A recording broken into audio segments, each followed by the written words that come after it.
దేవుని పరిశుద్ధ నామమునకు మహిమ కలుగునుగాక. హల్లెలూయా, హల్లెలూయా, హల్లెలూయా. ప్రియమైనటువంటి దేవుని సంఘము, దేవుని బిడ్డలారా, ఈ 2025 శిలువ ధ్యాన కాలంలో ఈ 5వ రోజు ఈ రీతిగా వాక్య ధ్యానంలో కొనసాగుటకు దేవుడు ఇచ్చిన అవకాశమును బట్టి ఆ దేవాది దేవునికి మొదటిగా నేను వందనములు, స్తోత్రములు, స్తుతులు చెల్లిస్తున్నా. గత శనివారము యాకోబు చేసినటువంటి ప్రార్థన గురించి మనము ధ్యానం చేసి ఉన్నాం. యాకోబు మరి తెల్లవారు వరకు పట్టుదలతో మరి దేవునితో పోరాడినట్లు మనం ధ్యానం చేస్తాం. పోరాడుట అంటే కన్నీటి ప్రార్థన అనే విషయాన్ని హోషేయ గ్రంథంలో మరి హోషేయ భక్తుడు ప్రవక్త రాసినటువంటి మాటల ద్వారా మనం గ్రహించి ఉన్నాం. సో కన్నీటి ప్రార్థన దేవునిని కదిలిస్తున్నది. కన్నీటి ప్రార్థన అంటే అది పోరాటము లాంటిదన్నమాట. మన భౌతికముగా మన బలవంతా ప్రయోగించి పోరాటం కాదు, కానీ ఆ కన్నీరు అనేటువంటిది దేవుని దృష్టిలో ఒక పోరాటానికి గుర్తు. యాకోబు ఆ రాత్రి సమయంలో మరి కన్నీటితో మరి దేవుని సన్నిధిలో మరి రాత్రంతా కూడా మరి ప్రార్థించినప్పుడు మరి దేవుడు యాకోబును మరి ఆశీర్వదిస్తూ ఉన్నాడు. ఆ స్థలానికి పెనూయేలు అనేటువంటి పేరు పెట్టాడు యాకోబు. పెనూయేలు అనగా దేవుని ముఖము. పానీం, హీబ్రూ భాషలో పానీం అంటే ఫేస్ అన్నమాట, దేవుని ముఖం.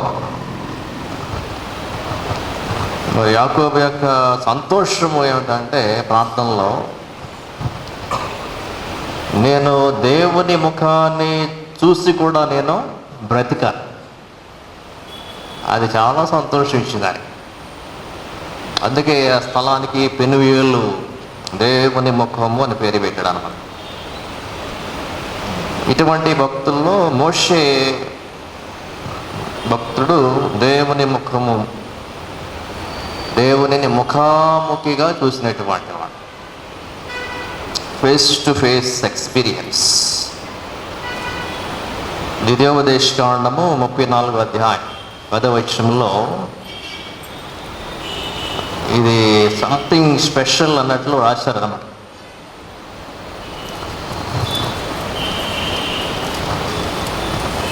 చివరి వచనము, యెహోవాను ముఖాముఖిగా ఎరిగిన మోషే వంటి ఇంకొక ప్రవక్త ఇశ్రాయేలీలో ఇదివరకు పుట్టలేదు. దేవుడిని ఫేస్ టు ఫేస్ చూడటం అనేటువంటిది గొప్ప ధన్యత అన్నమాట. చూసి కూడా బ్రతకటం ఇంకా గొప్ప విషయం. దేవుడిని చూసి బ్రతికినోడు ఎవడికి కూడా లేడు. యోహాను 1:18 ఈ మాటలు మనం చూస్తాం. చచ్చిపోవటం ఇంకంతే. ఆయన మహా గొప్ప స్వరూపి ఆయన. సో మోషే యొక్క అనుభవము, యాకోబు అనుభవము మరి మనం చూస్తూ ఉన్నాం. క్రైస్తవ సంఘానికి గొప్పతనం ఏమిటంటే మనుషులు యేసు ప్రభుని ఫేస్ టు ఫేస్ చూశారన్నమాట. అది గొప్ప విషయం. దేవుడిని ఫేస్ టు ఫేస్ చూసాం. ఆయన ఈ లోకంలో నరావతారిగా జన్మించినప్పుడు మరి ఫేస్ టు ఫేస్ దేవుడిని చూశారన్నమాట. ఫిలిప్పు ఇంకా డౌట్ ఉండి, నాకు తండ్రిని చూపించా, మీ నాన్నగారిని చూపించి అదే చాలు అంటాడు. యేసు చెప్పాడు, ఇంకా నీవు ఎరగకపోయినావు, నన్ను చూసిన వాడు నా తండ్రిని చూచాడు అంతే. సో ఫేస్ టు ఫేస్ దేవుణ్ణి ముఖాముఖిగా చూసినటువంటిది లోకం. దేవుడు బయలుపరుచుకున్నాడు యేసుక్రీస్తు వారు. సో క్రైస్తవ సంఘానికి ఏముండాలంటే పెనుయేలు అనుభవం మనకు కావాలి. ఈ రాత్రి దేవుడితో నేను మాట్లాడాను, దేవుడు నాతో మాట్లాడాడు. అది పెనుయేలు ఎక్స్పీరియన్స్ అన్నమాట, పెనుయేలు అనుభవం. సో ప్రియులారా, గత శనివారము ఈ విషయాన్ని మనం ధ్యానం చేస్తాం. యాకోబు యొక్క అనుభవం మనకు కావాలి. పూర్ణరాత్రి వ్యక్తిగతంగా ప్రార్థన చేసుకోవాలి. భార్యల్ని పిల్లల్ని పక్కకు దోసేసాడు, అందరినీ పక్కకు పెట్టాడు, వ్యక్తిగతంగా దేవుడితో గడిపాడు. యేసు ప్రభు కూడా ఒంటరిగా రాత్రంతా ప్రార్థన చేశాడు. సో ఈ విషయాన్ని మనం జ్ఞాపకం చేసుకోవాలి. వ్యక్తిగతంగా రాత్రంతా దేవునితో గడిపితే ఆశీర్వాదాలు అనేక మనము పొందుకుంటాం. సమస్యలు అనేకమైన సమస్యల నుండి మనం బయటపడతాం. ఈ రాత్రి కాలంలో నిర్గమకాండము 32వ అధ్యాయం, ఈ అధ్యాయంలో ఇశ్రాయేలు చరిత్రలో జరిగినటువంటి ఒక ప్రాముఖ్యమైనటువంటి సంఘటన. ఆ సమయంలో అందరూ కూడా దేవుని యొక్క ఉగ్రతకు గురై మొత్తం చనిపోవాల్సిన పరిస్థితి అన్నమాట. బంగారు దూడను ఆరాధించినటువంటి సమయంలో దేవుని యొక్క ఉగ్రత వారి మీదకి వచ్చింది. అయితే ఆ సమయంలో మోషే చేసినటువంటి విజ్ఞాపన, మోషే చేసినటువంటి ప్రార్థన ద్వారా దేవుడు వారందరినీ కూడా మరలా క్షమించి, పాపము చేసినటువంటి వారిని శిక్షించి, తన ప్రజలైనటువంటి వారిని రక్షించి యాత్రలో నడిపించినటువంటి విషయాన్ని ఇక్కడ మనం జ్ఞాపకం చేసుకుంటూ ఉన్నాం. విగ్రహారాధన వైపు మరలిపోయినటువంటి ఇశ్రాయేలు జనాంగాన్ని ఈ యొక్క అధ్యాయంలో మనం చూస్తాం. మోషే కొండ మీదకి వెళ్ళి ప్రార్థన చేస్తూ ఉన్నాడు. సీనాయి కొండ మీదకి వెళ్ళి ఈ ప్రజల పక్షంగా ప్రార్థిస్తూ ఉన్నాడు. 40 days, నిర్గమకాండం 24వ అధ్యాయం 18వ వచనంలో కూడా ఈ మాటలు మనం చూస్తాం. 40 రోజులు. ప్రజలకేమో ఇది చాలా ఎక్కువ రోజుల్లో కనిపించింది, మోషేకేమో ఇది చాలా చిన్న సమయంలో కనిపించింది. దేవుడితో కలిసి ప్రార్థన చేయి, ఇశ్రాయేలుల కొరకు ప్రేయర్ చేస్తున్నాడు ఆయన. అయితే ఇంతలో ప్రజలు సహనము కోల్పోయినటువంటి వారిగా మనం చూస్తూ ఉన్నాం. మోషే ఆబ్సెన్స్లో అహరోను ప్రజలను నడిపించేటువంటి వాడు. నిర్గమకాండం 24వ అధ్యాయం 14వ వచనంలో చూస్తాం. మోషే ఒకవేళ ప్రార్థన చేయడానికి కొండకు వెళితే అహరోను నాయకుడిగా ఉండి వారిని నడిపించేటువంటి వాడు. అయితే ఈ అహరోను దగ్గరికి వచ్చి ప్రజలందరూ కూడా అంటున్నటువంటి మాట, లెమ్ము, మా ముందర నడుచుటకు ఒక దేవతను మా కొరకు చేయి. ప్రియులారా, దేవుడు వారిని విడిపించాడని తెలుసు, యెహోవా దేవుడు విడిపించాడని తెలుసు. అద్భుతాలన్నీ చూశారు, ఎర్ర సముద్రము దాటారు,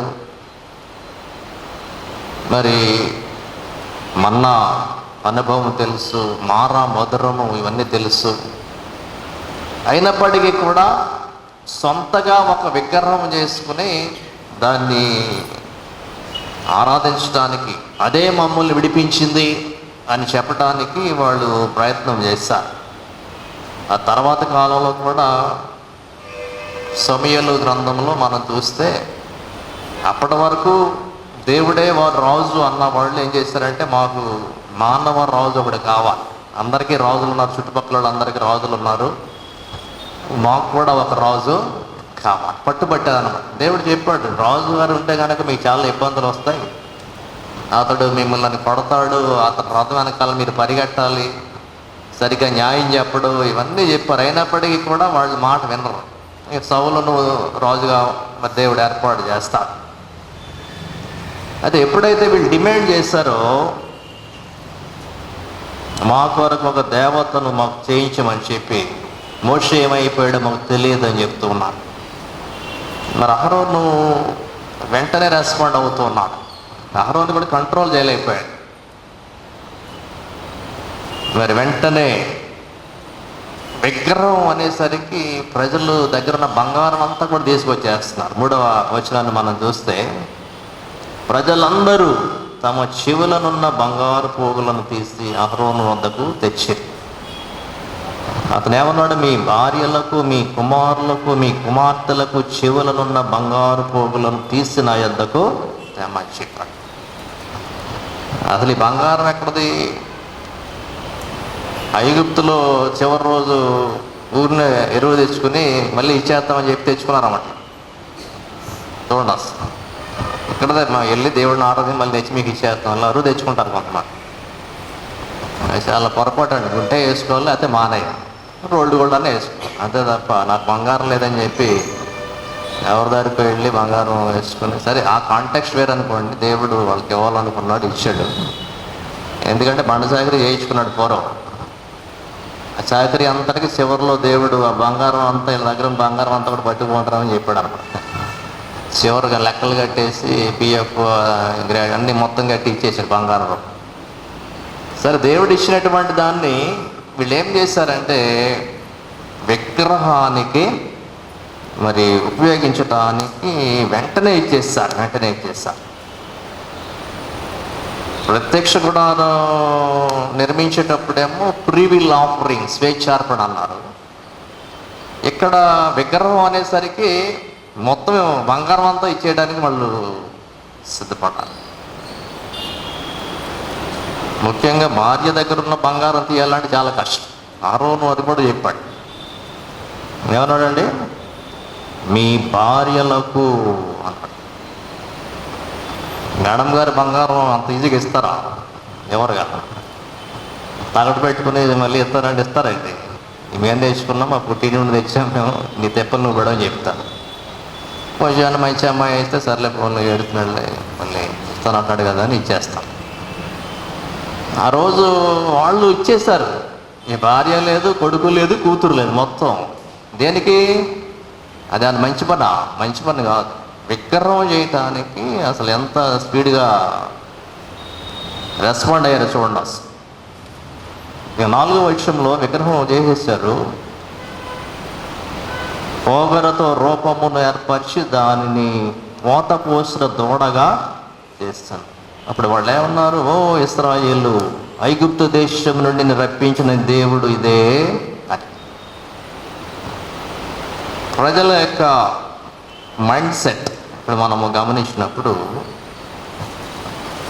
దేవుడిని ఏదో రూపంలో చూడాలి అనేటువంటి మనస్సు మానవులకు ఉంటుంది అన్నమాట. ఈవెన్ క్రిస్టియన్స్ కూడా ఏదో ఒక ఇమేజ్ కావాలి. దేవుడిని ఎలా ఊహించుకుంటాం మనం? ఒక ఫోటో ఊహించుకోవాలి, లేకపోతే ఇక్కడికి వస్తే సిలువ వెంక చూడటము, గుడి వెంక చూడటము, ఇవన్నీ ఇమేజెసే. దేవుడు చెప్పింది అసలు ఏమి చూడొద్దని చెప్పాడు. ఏది చూడొద్దు. దేవుడు ఆత్మ, అంతే.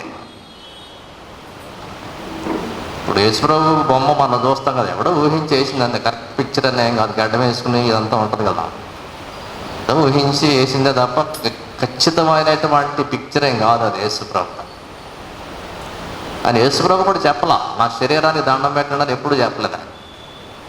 విగ్రహారాధన అనేటువంటిది దేవుడు ఒప్పుకోలేదు. వీళ్ళేమంటున్నారంటే ఐగుప్తు నుండి రప్పించింది ఇదే, ఈ దేవుడే అని బంగారు దూడను వాళ్ళు ముందు పెట్టుకుని దానికి అన్గాడ్లీ ఇమ్మోరల్ వర్షిప్, దైవికము కానీ నీతి లేని ఆరాధన ఆ బంగారు దూడకు చేయటానికి వాళ్ళు ప్రయత్నం చేస్తారు. వచనంలో ఈ మాటలు మరి మనం చూస్తాం. అహరోను వాళ్ళ సంతోషం అంతటిని చూసి దాని ఎదుట ఒక బలిపీఠము కట్టించాడు. పండగ చేద్దామని చెప్పాడు. అంటే పండగలు కరువైపోయినాడు. ఐగుప్తులో ఉన్నప్పుడు ఆ పండుగ ఈ పండుగ అని చెప్పి తినటం తాగటం వీటికి అలవాటు పడ్డారు వీళ్ళు. ఇక పండుగ చేద్దాం, యెహోవాకు పండుగ జరుగునని చాటింపగా వారు మరునాడు ఉదయాన్నే లేచిపోయారట. దేవుడి దగ్గర రమ్మంటే లేవాలంటే కష్టం. ఇక్కడ బంగారు దూడకి ఆరాధన చేద్దాం, ఆ దేవతను మొక్కుదాం, బళ్ళు అర్పిద్దాం అనేసరికి తెల్లారా లేచిపోయారు. మంచి పని చేయాలంటే పొద్దున్నే లేగటానికి చాలా కష్టంగా ఉంటుంది. ఒక చెడ్డ పని చేయడానికి మాత్రం అసలు 4ంటికే లేచిపోతారు అన్నమాట. అందులో ఉన్నటువంటి ఉత్సాహం వేరు, ఆనందం వేరు. మనుషులు ఆరాధనకు రమ్మానంటే తెల్లారు 4ంటికి చాలా కష్టం రావడం. అసలు 1వ తారీఖు ఎంతమంది వస్తారు? కనీసం 10 మంది కూడా రారు. నెలంతా దేవుడు కాపాడి మనల్ని తెల్లారి మళ్ళీ ఇంకో నెలలో ప్రవేశపెట్టాడంటే ప్రార్థన పెడుతున్నాం ఇక్కడ మనం. కృతజ్ఞత ప్రార్థన, రాబోయే నెల కోసం ప్రార్థన. రావాలి అందరూ కూడా. అంటే తెల్లవారు లేకుండా కష్టం అంట. అదే ఇంకోటి అని చెప్పండి, పొద్దున్నే లేచిపోతారు 4ంటికి. ఒక టూర్ పెట్టండి, ట్రిప్ వెళ్ళొద్దాం అని అనుకోండి, 4ంటికి లేచిపోతారు అన్నమాట. మళ్ళీ వ్యాన్ వచ్చేస్తే, కారు వచ్చేస్తే, అది ఎక్కేయాలి, వెళ్ళిపోవాలి, టైంకి వెళ్ళిపోవాలి, ఆ బీచ్లు చూడాలి, అది చూడాలి, ఇది జరగాలి, మొత్తం అంతా ఎంజాయ్ చేయాలి. మిస్ అయిపోతాం చాలా. వీళ్ళు బంగారు దూడ అనేసరికి ఉదయాన్నే మరునాడు ఉదయమున లేచి దహన బలులను సమాధాన బలులను అర్పించి, రాంగ్ వర్షిప్ పేరేమో మళ్ళీ యెహోవా పేరు అంటారు వీళ్ళు, అక్కడ ఉన్నదేమో ఇమేజ్ బంగారు దూడ. తినుట, త్రాగుట, ఆడుట, ఇది అన్నమాట వీళ్ళు కావాల్సింది. అప్పుడు జనులు తినుటకును త్రాగుటకును కూర్చుండి ఆడుటకు, ఈటింగ్, డ్రింకింగ్ అండ్ డాన్సింగ్, సంగీతం అన్నమాట. అరుపులు, కేకలు. 17వ వచనంలో చూస్తే, 17 నుండి 19 వరకు చూస్తే, మోషే కిందకు దిగి వచ్చేసరికి నాట్యం, డ్యాన్స్లు చేస్తున్నారు, సంగీతము, కేకలు, అరుపులు, ఇవన్నమాట. ప్రియులారా, దేవుని యొక్క ఆజ్ఞలు మరచినటువంటి ప్రజలు, దేవుని ఆజ్ఞలు మరచినటువంటి ప్రజలు. రెండవ ఆజ్ఞ, దేవుడు చెప్పినటువంటి రెండవ ఆజ్ఞ ఏమిటంటే, ఏ విగ్రహము చేసుకోవాలి. నిర్గమకాండము 20వ అధ్యాయంలో మరి చూస్తాం. చివరిలో దేవుడు చెప్తాడు, ఎవడు పాపం చేశాడో వాడిని శిక్షిస్తాను అంటాడు.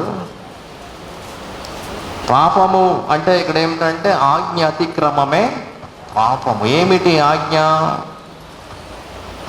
నీ దేవుడైన యెహోవాను నేను తప్ప వేరొక దేవుడు నీకు ఉండకూడదు అని చెప్పి, పైన ఆకాశం అందే కానీ, కింద భూమి అందే కానీ, భూమి కింద నీళ్ల ఎందే కానీ ఎండు దేని రూపమునైనను విగ్రహమునైనా నీవు చేసుకొనకూడదు, వాటికి సాగిలపడకూడదు, వాటిని పూజింప. సెకండ్ కమాండ్మెంట్ ఖచ్చితంగా చెప్పాడు అన్నమాట దేవుడు.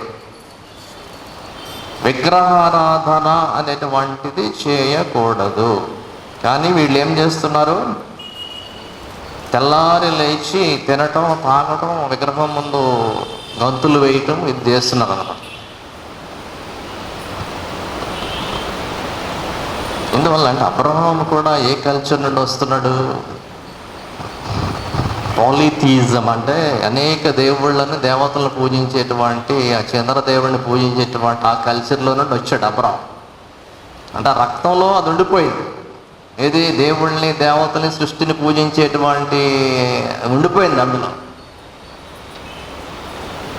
యాకోబు కాలంలో కూడా యాకోబు తిరిగి వచ్చేటప్పుడు విగ్రహాలు, గృహదేవతలు దొంగిలించి తీసుకువస్తారు. రాహేలు కదా, అది చదువుతాం మనం, ఆదికాండం 35వ అధ్యాయం. ఇది చేస్తున్నారు, అటు అది వదలట్లేదు అన్నమాట. గృహదేవతలు, లేకపోతే ఆ ప్రాంతంలో ఉన్నటువంటి దేవుళ్ళు, దేవతలు. అంతేకాకుండా ఈజిప్షియన్ రిలీజియన్, ఇశ్రాయేలీయులు ఐగుప్తు దేశంలో ఎన్ని సంవత్సరాలు ఉన్నారంటే కనీసం 470 సంవత్సరాలు పైనే, ఖచ్చితంగా మనం చెప్పలేం, కానీ అబౌవ్ 460 or 70 years. అక్కడ వాళ్ళు చూసిందల్లా ఏంటంటే ఈ విగ్రహారాధన. తెల్లారులు వేస్తే ఐగుప్తీయులు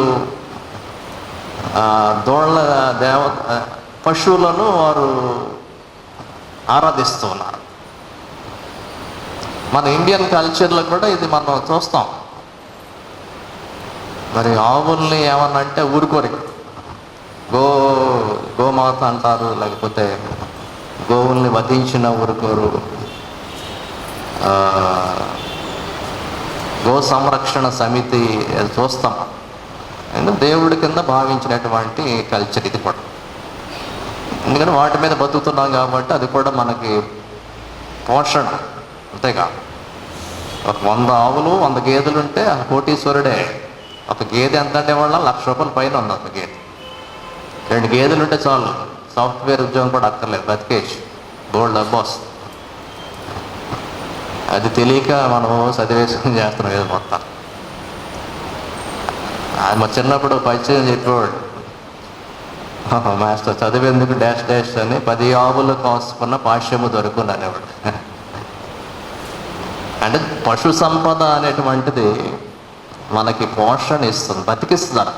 పశువులు క్యాటిల్ అనేటువంటి అందుకే వాళ్ళు ఈజిప్షియన్ ఏం చేస్తారంటే వాటిని పూజించుకున్నారు. అమ్మ నువ్వు లేకపోతే నా బతుకులేదు, నువ్వు పాలు లేకపోతే నా బతుకులేదు, నా కుటుంబం నడవదు, దండం పెట్టుకున్నారు. కానీ అది దేవుడు ఒప్పుకోలేదు. అన్నిటినీ సృష్టించింది దేవుడే. వీళ్ళు అది చూసి ఏం చేశారంటే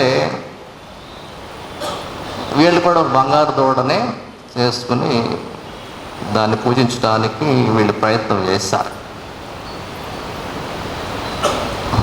విగ్రహారాధన ఐగుప్తు దాటినప్పటికీ, ఐగుప్తు దాటిన కొన్ని రోజులకే, అది ఎక్కువ రోజులేం కాదు, అది కొన్ని రోజులకే చూసి చేసేసిన దాన్ని మళ్ళీ మొదలు చేయటానికి వాళ్ళు ప్రయత్నమో చేస్తారు. 2వ కమాండ్మెంట్ విగ్రహారాధన చిక్కుడు పోత అనేటువంటి మాటలు ఇక్కడ మరి మనం చూస్తాం. దేని రూపమునైనాను నీవు చేసుకొనకూడదు, పోత పోయకూడదు. It is forbidden. This is a spiritual adultery. Spiritual adultery అంటే ఆధ్యాత్మిక వ్యభిచారం. అంటే ఏంటంటే దేవుణ్ణి విడిచిపెట్టి రకరకాల దేవుణ్ణి మొక్కటం, విగ్రహాలను మొక్కటం అనేటువంటిది ఆధ్యాత్మిక వ్యభిచారానికి గుర్తు. అక్కడే దేవుడు, అక్కడే ఆ దేవుడినే పట్టుకుని ఉండాలి. 10 మంది దేవుళ్ళు లేరు. ప్రియులారా, దేవుని యొక్క వాక్యములో ఈ విగ్రహాలను గురించి సామెతల గ్రంథంలో 135వ కీర్తనల గ్రంథంలో 135వ కీర్తనలో అవి ఏం చేస్తాయో భక్తుడు రాశాడు. అసలేమి చేయవయ్యా అన్నాడు. అవి వెండివి బంగారువి అన్నాడు 15వ వచనంలో. అవి మనుషుల చేతి పనులు. వాటికి నోరుండియో పలుకవు, కన్నులుండియో చూడవు, చెవులుండియో వినవు, వాటి నోళ్లలో ఊపిరి లేశమైనను లేదు. వాటిని చేయువారును వాటి యందు నమ్మిక ఉంచేవారందరూ వాటితో సమానులగుదురు. విగ్రహం ఎంత, వీడు కూడా అంతే అన్నమాట. వాడు చేసేవాడు, వాటి మీద నమ్మకం ఉంచేవాడు. సో ఖచ్చితంగా బైబిల్ చెప్తుంది వాటి వల్ల అసలు ఏమీ కాదు. విగ్రహం అనేటువంటిది నథింగ్. అయితే మరి కేవలము విగ్రహము అని కాదు, కానీ చిక్కుడు విగ్రహమే ఆరాధిస్తున్నామని కాదు, కానీ దేవునిని విడిచి దేనిని ఎక్కువగా ప్రేమించినా అది విగ్రహముతో సమానమని దేవుని వాక్యంలో మరి మనం చూస్తాం. అంటే దానికి మనం ఆరాధించినట్టు, దానికి మనం మొక్కినట్టు, అందులో ప్రార్థన చేసినట్టు వస్తుంది అనమాట అందులో. అంతే కదా, నువ్వు దేవుణ్ణి విడిచి దేనినైనా సరే ఎక్కువగా ప్రేమిస్తే అదే విగ్రహం నీ జీవితంలో. ముఖ్యంగా చెక్కుడు అనేది మనకు చాలా ఇంపార్టెంట్. మనకు రకరకాల చెక్కుళ్ళు కావాలి. మనకు ఒక మోడల్ వెళ్ళిపోయిందంటే బంగారంలో ఈ చెక్కుడు బాగుంది అంటారు కదా. దీని షేప్ బాగుంది, దీని చెక్కుడు బాగుంది, ఈ గోల్స్ బాలే చెక్కారు, లేకపోతే ఈ దండ భలే చెక్కారు. దేవుడు అదే చెప్పింది, పోత చెక్కుడు షేప్ అన్నమాట. దాన్ని మనం ఇష్టపడుతూ ఉంటాం. అంటే బంగారము, వెండి ఇవి విగ్రహాలు కాకూడదు. తర్వాత దురాశ అనేటువంటిది ఒక విగ్రహం, అతిగా తినటము అనేటువంటిది ఒక విగ్రహం, పవర్ స్టేటస్ అనేటువంటిది ఒక విగ్రహం, ఐడియాలజీస్ అంటే సిద్ధాంతాలను నమ్మటం ఒక విగ్రహం, దేవుడిని విడిచిపెట్టేసి లోక సంబంధమైన సిద్ధాంతాలను పట్టుకోవడం అదొక విగ్రహం. తరువాత సెల్ఫ్ వర్షిప్, నార్సిసిజం అంటారు దీన్ని. సెల్ఫ్ వర్షిప్ అంటే మన ఫిజికల్ అపీరెన్స్ గురించి చాలా బాధపడిపోతూ ఉంటాం. ఇప్పుడు నేను బాగున్నానో లేదో, నేను సరిగ్గా కనపడుతున్నానో లేదో, అందరికీ అమ్మో లావ్ అయిపోతున్నామేమో, సన్నబడిపోవాలి, నా ముఖం సరిగ్గా ఉందో లేదో, నా తల మీద ఉన్న ఎంటుకలు ఉన్నాయో ఊడిపోయినాయి, ఇదన్నమాట. దాన్ని నార్సిసిజం అంటారు. ఫిజికల్ అపీరెన్స్ గురించి ఎక్కువ ఆలోచిస్తుంటాం. నేను బాగా మంచిదే, కనపడకుండా ఉండవట్లేదు, కానీ బాగానే కనపడాలి. దానికి ఒక పరిధి ఉన్నది. దాన్ని మించి దీని గురించే, శరీరం గురించే ఆలోచిస్తూ నా శరీరము, నా ముఖము, నా చేతులు, నా కాళ్ళు అన్నట్లు దాని గురించే ఆలోచిస్తూ మరి దాన్ని ఒక విగ్రహం చేయకూడదు ఈ శరీరాన్ని. సెల్ఫ్ వర్షిప్ అంట. సోషల్ మీడియా అదొక విగ్రహం అయిపోయింది ఈ రోజున. మనం సోషల్ మీడియా అంటే వాట్సాప్, ఫేస్బుక్, ఇంకా ఇన్స్టాగ్రామ్, మిగతా ఏమని నాకు తెలియదు పెద్ద. ఇది ఒక విగ్రహం అయిపోయింది ఈరోజు. అది లేకుండా ఉండలేనటువంటి పరిస్థితి. దాన్ని చూడకుండా స్క్రీన్ని అలవాటు పడిపోయాం. ఉదయాన్నే లేచి స్క్రీన్ చూడటం, పడుకునే ముందు కూడా స్క్రీన్ చూసుకుంటూ పడుకోవటం అన్నమాట. అదొక విగ్రహం అయిపోయింది. అతిగా స్క్రీన్ వాడటం, అతిగా సోషల్ మీడియా వినియోగించు, దానివల్ల మనం లాభం అంటే ఏమి ఉండదు. ఎక్కువ సమయాన్ని వృధా చేసుకోవడం, కళ్ళు పాడు చేసుకోవడం, చెవులు పాడు చేసుకోవడం, మనసు పాడు చేసుకోవడం, పాపంలో పడిపోవడం, ఇవన్నీ విగ్రహాలు అన్నమాట. విగ్రహాలు ఈరోజు.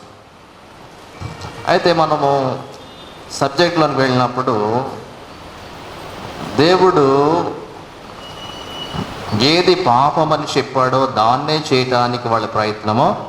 ఆజ్ఞ అతిక్రమము పాపము. దేవుడు చెప్పిన ఆజ్ఞ అంటే విగ్రహారాధన చేయకూడదు, చెక్కుడు ప్రతిమలకు మొక్కకూడదు. దాన్నే వాళ్ళు మరిచిపోయి దేవునికి వ్యతిరేకంగా వాళ్ళు పాపం చేయటానికి ప్రయత్నము చేశారు. అయితే దేవుడు చూస్తూ ఊరుకున్నటువంటి దేవుడు కాదు. చాలా ఉగ్రుడైనట్లు దేవుని యొక్క వాక్యములో మరి మనం చూస్తూ ఉన్నాం. 7వ వచనం నుండి మనం చూస్తే, మరి వారు 7 విషయాల్లో దేవునికి కోపం రప్పించారు. ఆ 7 ఏమిటంటే ఇక్కడ మరి మనం చూస్తూ ఉన్నాం. వారు చెడిపోయిరి. మొదటిది ఏంటంటే 7వ వచనంలో దేవుడు చెప్పాడు మోషేకి, నువ్వు దిగి వెళ్ళుము, నీ ప్రజలు చెడిపోయిరి. చెడిపోయి. రెండవది, త్రోవ నుండి త్వరగా తొలగిపోయి. 8వ వచనంలో ఏమన్నాడండి? వారికి నియమించిన త్రోవ నుండి త్వరగా తొలగిపోయారు. త్వరగా తొలగిపోయారు. ఈ భక్తి భక్తి భక్తి అన్నట్టు వస్తాం భక్తిలో. ఒక్కోసారి ఆ భక్తిని నిలుపుకోలేక ఏం చేస్తారంటే త్వరగా మరలా వెనుదిరిగేటువంటి పరిస్థితులు. లోకంలో ఉండి భక్తిలోని వస్తారు చాలామంది, కానీ అందులో నిలవలేరు చాలా కాలం. ఏమన్నాడు? త్వరగా తొలగిపోయారు, వెంటనే తొలగిపోయారు. 3వ విషయం ఏంటంటే పోత పోసినటువంటి దూడను చేసుకున్నారు. 3వది వాళ్ళు చేసినటువంటి 7 తప్పిదాలు. చెడిపోయారు, త్వరగా తొలగిపోయారు, పోత పోసిన దూడను చేశారు. 4వది ఏమిటంటే ఆ దూడను ఆరాధన చేశారు. దానికి సాగిలపడి బలి అర్పించి, నేను రప్పించిన ఐగుప్తుని రప్పించిన నేను దేవుడని యెహోవా ఈయననే ఇదే అని చెప్తున్నాను. 6వది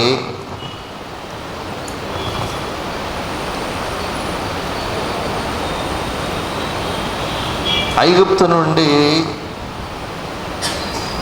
మరి రప్పించింది ఇదే అన్నారు. అది పాపం అన్నమాట. అట్లా రప్పించింది ఎవరు? దేవుడు, యెహోవా. కానీ ఇలా ఏమంటున్నారు? నిన్ను ఐగుప్తు నుండి రప్పించింది ఇదే. 8వ వచనంలో చివరి భాగంలో, ఐగుప్తు దేశము నుండి నిన్ను రప్పించిన నీ దేవుడు ఇదే. ఎంత పాపం అండి చూడండి అసలు. 7వది వీరు లోబడనొల్లని లోబడేటువంటి మనస్తత్వము కొంచెము కూడా లేదు. స్టిఫ్ నెక్డ్ పీపుల్ అంటాడు ఇంగ్లీష్. స్టిఫ్ నెక్డ్ పీపుల్ అంటే అసలు లొంగర్ అనమాట. వీళ్ళు లోబడేటువంటి మనస్తత్వము వీళ్ళకి అసలు లేదు. చెడిపోయారు, పాడైపోయారు. ఈ 7 కారణాలను బట్టి దేవుడు ఒక మాట అంటాడు 10వ వచనంలో, కావున నీ ఊరకుండుము, నా కోపము వారి మీద మండును, నేను వారిని కాల్చివేసి నిన్ను గొప్ప జనముగా చేసేదను. So God wrath on the people of Israel, the wrath of God. దేవుని ఉగ్రత ఎంత ఘోరమైనటువంటి పాపం వీళ్ళు చేశారు.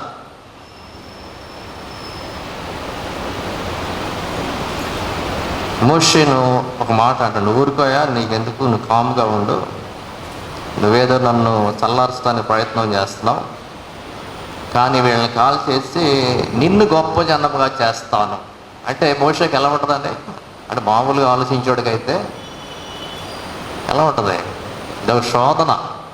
అబ్రహాము ప్లేస్లో నన్ను పెడతాను. అబ్రహాము ఏం చెప్పాడు? నిన్ను గొప్ప జనముగా చేస్తానని అబ్రహాము చెప్పాడు. ఇప్పుడు అదే మాట ఇక్కడ ఏమన్నాడు మోషేతో? నువ్వు ఊరుకో, నువ్వు కామ్గా ఉండు, వాళ్ళందరినీ కాల్ చేసి నిన్ను గొప్ప జనముగా చేసి. ఇక అబ్రహాము మర్చిపోతారు అందరు, మోషేనే పట్టుకుంటారు, మోషే బిడ్డలు అని చెప్తారు అందరూ. కాల్చివేసి ఆనాడు సొదొమ గొమొర్రాలను కాల్చివేశాడు దేవుడు. చిన్న పురుగు కూడా బ్రతకుండా కాల్చేశాడు దేవుడు. ఘోరమైనటువంటి పాపం చేశారు వాళ్ళు. అబ్రహాముకి ఇచ్చినటువంటి ఘనత ఇప్పుడు మోషేకి ఇస్తానని చెప్తున్నాడు. మోషేకి ఇది ఒక శోధనే.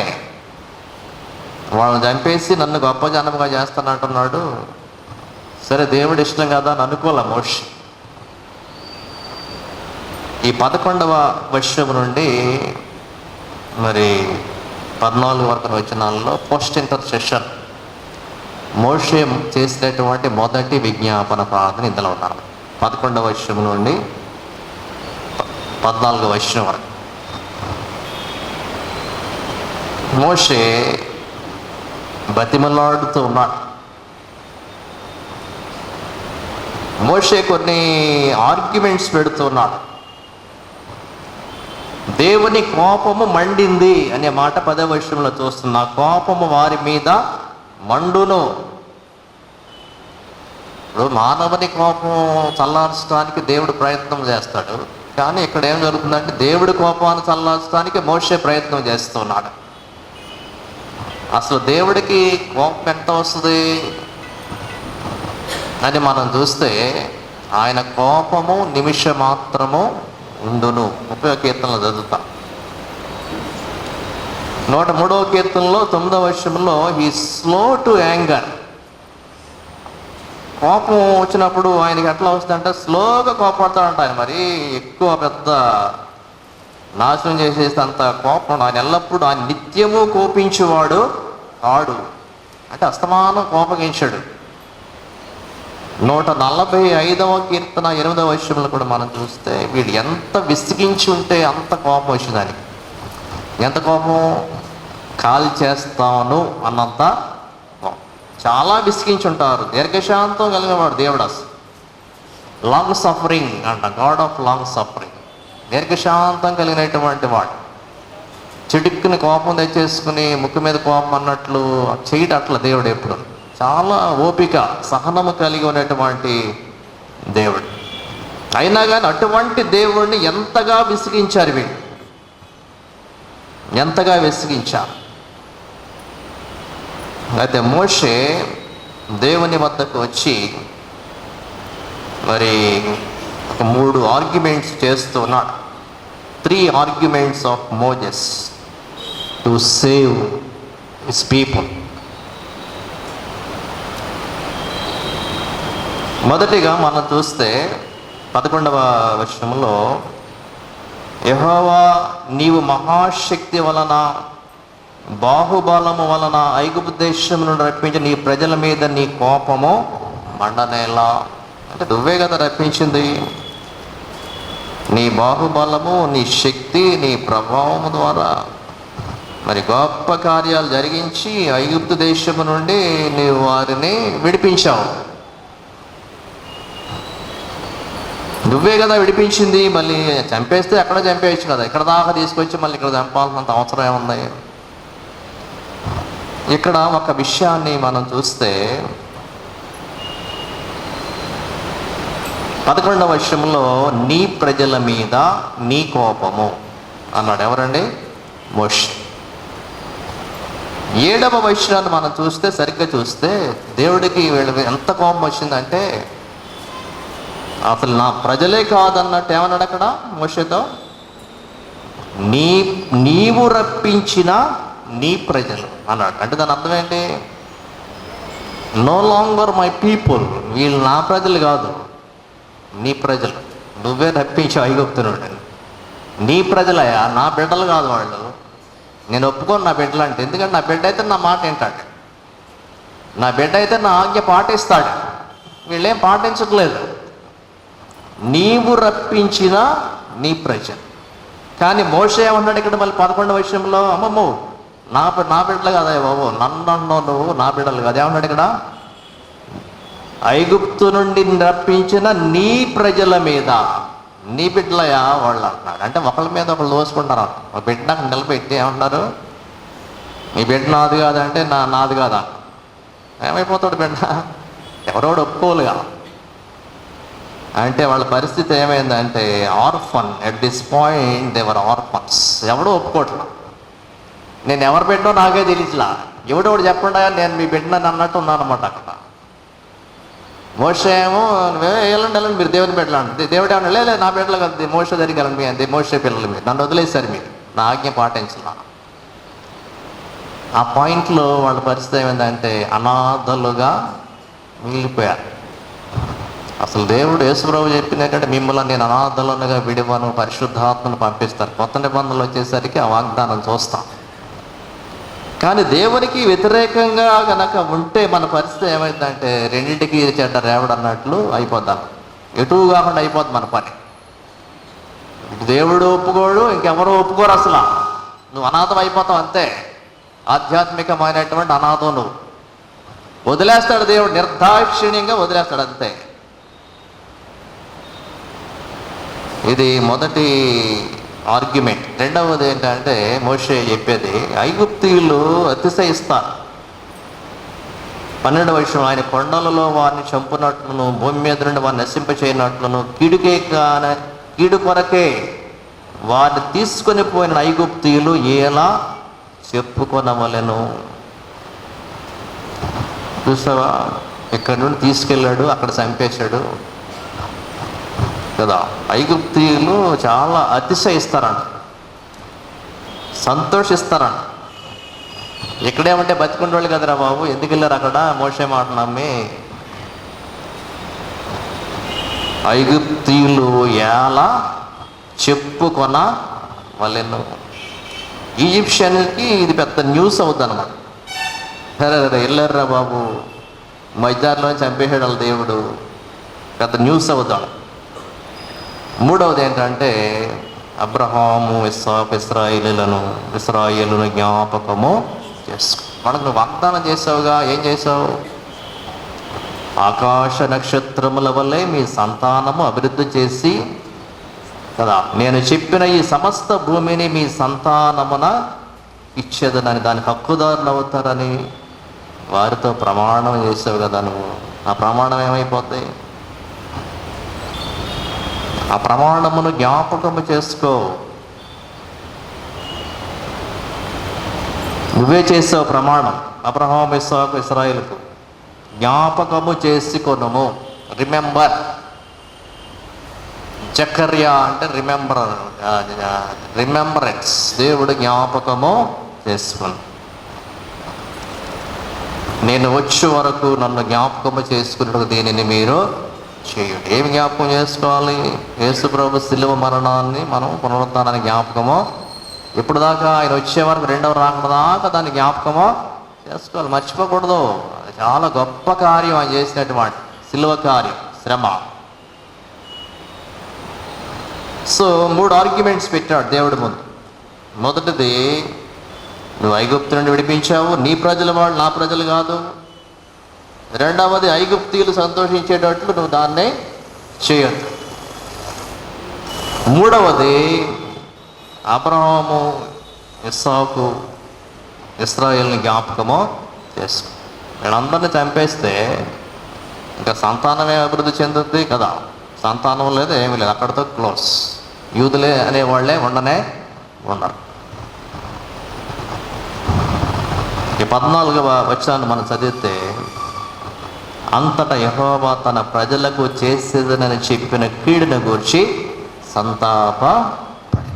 అదే నేను సంతాపపడ్డాడు అంటే చాలా బాధపడ్డాడు దేవుడు. కోపంలో వీళ్ళందరినీ చంపేస్తానని చెప్పాను.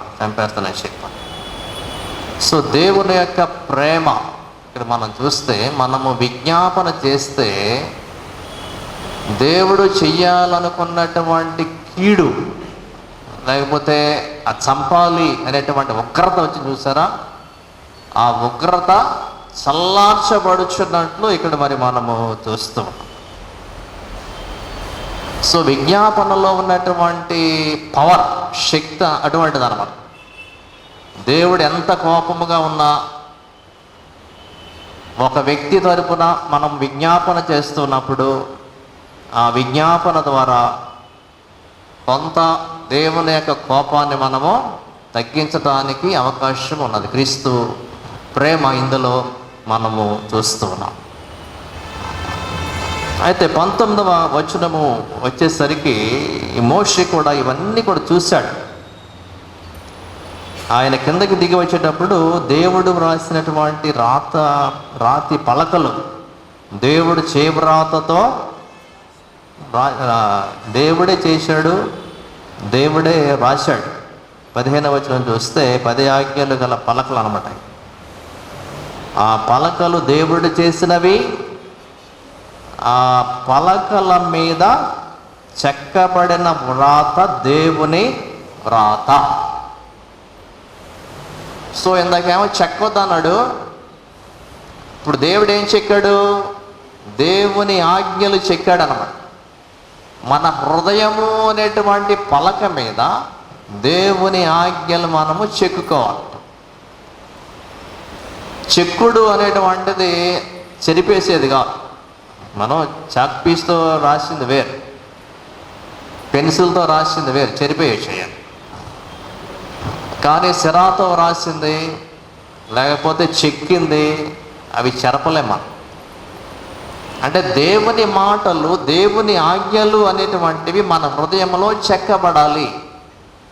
అవి చెరిపేసుకునేలాగా ఉండటానికి వీళ్ళు లేదు. చెరిపేసేలాగా రాయకూడదు మన హృదయంలో. అంటే దేవుని వాక్యాన్ని నీ హృదయంలో ఎట్లా పెట్టుకోవాలి? భద్రంగా పెట్టుకోవాలి. అవి చెరిగిపోయేలాగా, మర్చిపోయేలాగా ఉండకూడదు.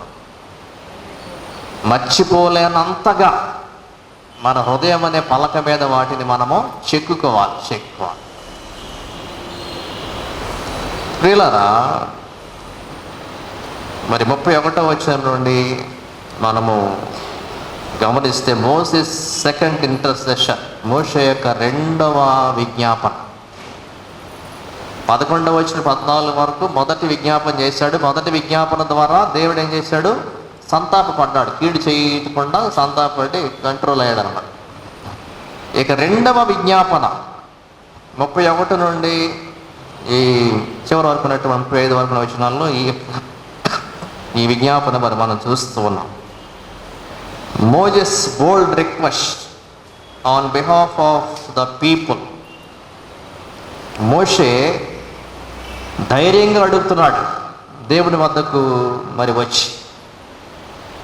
అప్పుడు మోషే ఇంకొక వచనం మనం చూడాలి. 19వ వచనంలో రాతి పలకలు మోషే పగలగొట్టేస్తున్నాం.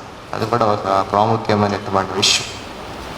అతడు పార్లమెంట్కు సమీపింపగా ఆ దూడను వారు నాట్యమాటను చూసినందుకు మోషే కోపము మండెను. అతడు కొండ దిగువన తన చేతుల్లో నుండి ఆ పలకలను పడవేసి వాటిని పగులగొట్టెను. తర్వాత దూడను తీసుకొని కాల్చేసి పొడి చేస్తాడు. అసలు దేవుని కోపము చల్లార్చుకున్నాడు. కానీ మనిషి యొక్క కోపం చూడండి. అసలు దేవుడి కంటే పెద్ద కోపం ఉన్న వాళ్ళగా ఏం చేస్తున్నాడంటే, దేవుడు చెక్కించినటువంటి పలకలు, దేవుడు చెక్కినటువంటి ఆ మాటలు, ఆ రాతి పలకలు పగలు కొట్టేస్తాడు కోపంలో. ఎవరు? మోషే. సరే, దీని యొక్క ఆధ్యాత్మికమైనటువంటి అర్థము ఏమిటంటే, ధర్మశాస్త్రము అనేటువంటిది వారి ఆశీర్వాదం కొరకు దేవుడు 40 రోజులు ఆయన ఉపవాసం ఉండి ప్రార్థన చేస్తే ఆ 40 రోజుల్లో అక్కడ దేవుడు దిగొచ్చి రాతి పలకల మీద ప్రజలందరికీ ఉపయోగపడేటువంటి ఆజ్ఞలు ఆయన వ్రాసి ఇచ్చాడు. అంటే ప్రజలకు ఎంతో మేలు. నీ ధర్మశాస్త్రము నాకు ఎంతో మేలు. అది వెండి కంటే బంగారు కంటే ఉత్తమమైన దేవుని యొక్క మాట. అది ఆశీర్వాదం నాకు. అయితే మోషే ఎప్పుడైతే విగ్రహాన్ని వాళ్ళు ఆరాధించడం చూసాడో దీన్ని పగలగొట్టాడంటే అర్థం ఏంటంటే, మీకు ఆశీర్వాదము దూరమైంది. వారి కన్నుల ఎదుట అనే మాట ఇక్కడ మనం చూస్తాం కదండి. ఆ పలకలను పడవేసి వాటిని పగులగొట్టు. సో ప్రియులారా, మోషే ఎందుకు ఈ కార్యము చేస్తున్నాడంటే, మీకు దేవుని మాటలు ఇక దొరకవు. దేవుని చేవ్రాతతో వ్రాసినటువంటి ఆ మాటలు చూసే భాగ్యం మీకు లేదు కదా. కొంతమందికి రైటింగ్ అంటే చాలా ఇష్టం. ఏది నీ రైటింగ్ ఎట్లా ఉంటుందో చూడండి అంట. చిచ్చి నా రైటింగ్ అసలు బాగోదని దాచేస్తాం ఒకసారి. ఎందుకంటే అది భయంకరంగా ఉంటుంది కాబట్టి. చిన్నప్పుడు కాపీ రైటింగ్స్ ఇక్కడ ఇస్తున్నా చూస్తారు, చాలా అవసరం అది. కాపీ రైటింగ్స్ రాసిన వాళ్ళు చక్కగా ఇంగ్లీష్ చాలా ముత్యాల్లో ఉంటాయి అసలు. వాళ్ళు ధైర్యంగా చూపిస్తారు, చూస్తావు నా రైటింగ్ ఎంత బాగుంది. ఇప్పుడు నాలంటి రైటింగ్ అసలు బాగుంది. స్క్రిబ్లింగ్ అంత నాకు అర్థమైతే చాలు, ఎందుకంటే చదివేది నేనే కాబట్టి. ఎందుకంటే పట్టి రాసుకుంటూ కూర్చుంటే నాకు అవ్వ కోసం కాదు. సరే, ఏమైనప్పటికీ కూడా దేవుడి రైటింగ్ చూడాలని ఎవరు కోరుకోరండి? అందరికి నాకు ఉంటుంది, మీకు ఆశ ఉంటుంది. అసలు దేవుడి రైటింగ్ ఎలా ఉంటుందో, అసలు ఎలా చెక్కాడు దాని మీద. ఇది వదలుగా వచ్చేసాడంటే అర్థం ఏంటి? మీకు ఆ భాగ్యం ఏమంటారా? మీరేమో దేవుడిని వదిలేసి విగ్రహం ఆరాధిస్తున్నారు. నేను తీసుకొచ్చి దేవుడి మాటలన్నీ మీకు చూపించాలేంటి? విరగొట్టేసాడు, పగలు కొట్టేసాడు అన్నమాట మోషే. అంటే దేవునికి వ్యతిరేకంగా ఉన్నటువంటి వారికి దేవుని మాటలు వినే భాగ్యం కానీ చూసే భాగ్యం కానీ వాళ్ళకి దక్కదు ఒక్కసారి. దూరపరుస్తాడు వాక్యాన్ని దేవుడు వాళ్ళు. అందుకే కొత్త నిబంధనలో మాట చెప్పాడు, పరిశుద్ధమైన తీసుకెళ్ళి పందులు ఏదైతే వేయొద్దని చెప్తాడు. వాటికి అర్థం కావు. పందికి ఏమర్థం అవుద్ది? పరిశుద్ధమైంది దీన్ని తీసుకెళ్ళి దాని ముందే వేయొద్దని చెప్తాడు దేవుడు వాక్యాన్ని. సో మోషే ఇవి పగల కొట్టడానికి గల కారణం ఏమిటంటే, ఇక ఈ మాటలు చూసేటువంటి అర్హత మీకు లేదు. సో మోషే యొక్క ఇంటర్సెషన్లో మోషే 31వ వచనంలో అంటాడు, అప్పుడు మోషే యెహోవా యొద్దకు తిరిగి వెళ్ళి, అయ్యో ఈ ప్రజలు గొప్ప పాపము చేసిరి.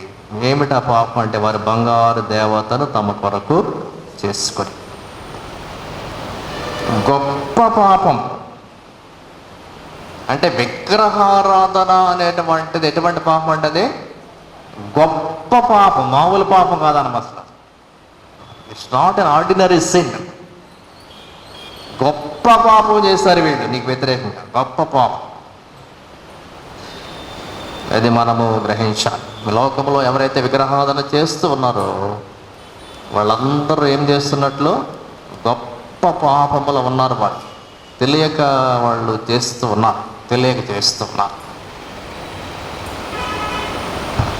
అప్పుడు మోషే యొక్క రిక్వెస్ట్ ఏమిటంటే, నీవు వారి పాపమును ఒకవేళ పరిహరించితివా, లేని యెడల నీవు రాసిన నీ గ్రంథములను నా పేరు తుడిచివేయమని బ్రతిమాలుకొను.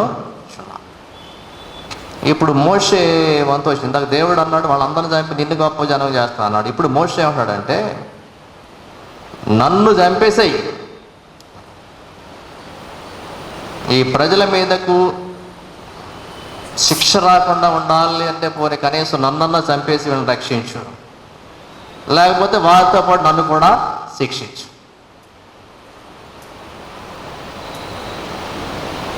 నీవు ఈ ప్రజలను క్షమించకుండా శిక్షించాలనుకుంటే వారితో పాటు నన్ను కూడా చంపేయి. నేను ఒక్కడు మాత్రం బ్రతికి నేనేం చేయగలను? నేను చేసేది ఏం లేదు. అది మోషే యొక్క విన్నపము ఇక్కడ మరి మనం చూస్తూ ఉన్నాం. Book of life. ఇక్కడ మోషే నిర్గమాకాండంలోనే చెప్తున్నాడు జీవ గ్రంథాన్ని గురించి. నీవు వ్రాసిన నీ గ్రంథంలో నుండి నా పేరు తుడిచివేయు. సో యేసుప్రభు కూడా ఒకసారి శిష్యులు మరి సేవకు పంపించి వాళ్ళు తిరిగి వచ్చి, అయ్యా దయ్యాలు వెళ్ళిపోతున్నాయి, మేము నీ నామం పేరట ప్రార్థన చేస్తే అని చెప్తే ఆయన ఏమన్నాడు, దాని గురించి మీరు సంతోషపడకండి, మీ పేరులో జీవగ్రంథంలో రాయబడ్డాయి. లోకసువార్త 10వ అధ్యాయము 20వ వచనం. దాన్ని బట్టి సంతోషించండి. Our names are written in the book of life కదా. చాలా గొప్ప విషయం. మోషే తెలుసు తన పేరు జీవగ్రంథంలో ఉంది. సో జీవగ్రంథంలో నుండి తీసేయి నా పేరు, వీళ్ళతో పాటు నన్ను కూడా చంపేయి.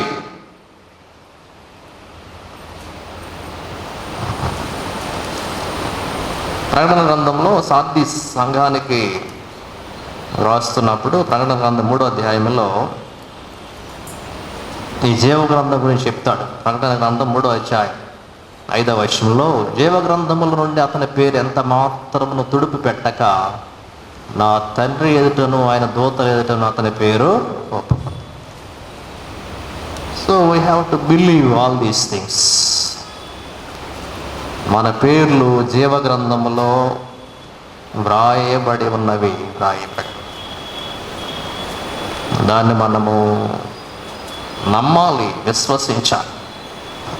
యేసు ప్రభు యొక్క బిడ్డవైతే విగ్రహాలను విడిచిపెడితే, విగ్రహాల జోలికి వెళ్లకుండా ఉన్నట్లయితే నీ పేరు జీవగ్రంథములో వ్రాయబడి ఉన్నది. ఫిలిప్పీ పత్రికలో కొంతమంది స్త్రీలు గురించి పౌలు రాస్తూ, దేవుని సేవలో వాళ్ళు సహకరించారు కాబట్టి వాళ్ళ పేర్లు జీవ గ్రంథంలో వ్రాయబడి కదా. యువతికయ సుంటికే వీళ్ళిద్దరికి ఏదో క్లాష్ వచ్చినప్పుడు ఆ క్లాష్ సరిచేయటానికి ప్రయత్నం చేస్తాడు. ఆ ప్రయత్నం చేస్తూ ఈ మాట చెప్తాడు, నాకు కొంతమంది సహకరించారు సేవలో సహకరించినటువంటి వారి పేర్లు చూసారా జీవ గ్రంథములో రాయబడి ఉన్నాయి. సేవలో సహకరిస్తే చాలండి, పెద్ద సేవ చేయక్కర్లా.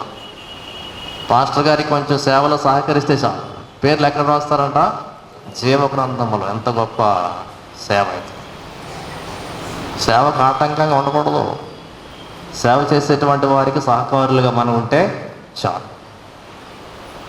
ఆ సహకారుల పేరులు జీవ గ్రంథమందు వ్రాయబడి ఉన్నవి, బుక్ ఆఫ్ లైఫ్. సో మోషే యొక్క ఈ సాక్రిఫిషియల్ హార్ట్, మోషే యొక్క ఈ త్యాగ గుణాన్ని ప్రజలందరి పక్షముగా చనిపోవటానికి ఆయన ఇష్టపడుతూ ఉన్నాడు. తరువాత దేవుని యొక్క రెస్పాన్స్ తర్వాత మాటల్లో మరి మనము చూస్తాం. అందుకు యెహోవా, ఎవడు నా ఎదుట పాపము చేస్తునో వాని నా గ్రంథములో నుండి తుడిచి వేయుదును. దేవుని యొక్క న్యాయము తీర్చేటువంటి విధానము ఇక్కడ చెప్తున్నాడు. ఎవరు పాపము చేస్తారో వారినే మాత్రమే నేను శిక్షిస్తాను, వారిని మాత్రమే శిక్షిస్తాను. వారి పేరు జీవ గ్రంథములో నుండి నేను తీసివేస్తాను. పాత నిబంధనలో కొన్నిసార్లు దేవుడు చెప్పాడు, తండ్రి పాపము కుమారుని మీదకి రాదు అని చెప్పాడు.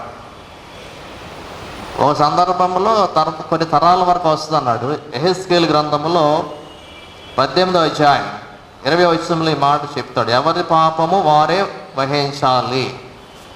ఒకళ్ళు పాపం చేస్తే ఇంకొకళ్ళు నేను శిక్షించను అది చెప్పాడు. యెహెజ్కేలు 18:20లో ఈ మాటలు మరి మనం చూస్తాం. పాపము చేయువాడే మరణమునందును, తండ్రి యొక్క దోష శిక్షను కుమారుడు మోయటం లేదని, కుమారుని దోష శిక్షను తండ్రి మోయడు. అంటే ఎవరి పాపానికి వారే బాధ్యులు.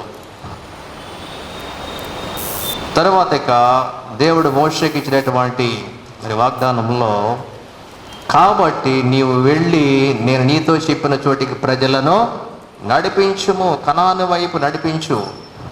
నేను వచ్చు దినమున ఇదిగో నా దూత నీకు ముందుగా వెళ్ళును. నేను వచ్చు దినమున వారి పాపమును వారి మీదికి రప్పించేదని మోషేతో చెప్పాను. సో ప్రియులారా, దేవుని కంటే ఒక రోజు ఉన్నది, గాడ్స్ డే. ఆ రోజు వారి మీదకి వారి పాపాన్ని నేను రప్పిస్తాను. సో ప్రియులారా, క్షమించేటువంటి దేవుడు, దయ కలిగినటువంటి దేవుడు, కృప కలిగినటువంటి దేవుడు మరలా యాత్రను ప్రారంభించమని చెప్పాడు. నువ్వు ప్రారంభించిన ఆధ్యాత్మిక యాత్ర ఒకవేళ నువ్వు పాపము చేత అక్కడ ఆగిపోవలసిన పరిస్థితులు వస్తే విజ్ఞాపన ప్రార్థన చేత మరలా నిన్ను క్షమించి ఆ కనాను వైపు, ఆ పరలోకం వైపు దేవుడు నిన్ను నడిపిస్తాడు. నిన్ను మధ్యలోనే చంపేసి నరకంలోకి నిన్ను తోసేయడు. నా దూత నీకు ముందుగా నడుచును. దేవుడు నీకు సహాయాన్ని ఇస్తాడు. మరలా పాపం చేయకుండా, పాపంలో పడిపోకుండా దేవుడు తన దూతను నీ కొరకు ఏర్పాటు చేస్తాడు. కాబట్టి ఈ రాత్రి కాలంలో ఈ మోషే విజ్ఞాపనను బట్టి ఒకవేళ మనలో ఏ విగ్రహం ఉన్నప్పటికీ దాన్ని తొలగించుకుందాం, ఈ యాత్రలో ముందు కొనసాగుదాం. అట్టి కృపను పరిశుద్ధాత్మ దేవుడు మనందరికీ దయచేయును గాక. ఆమేన్.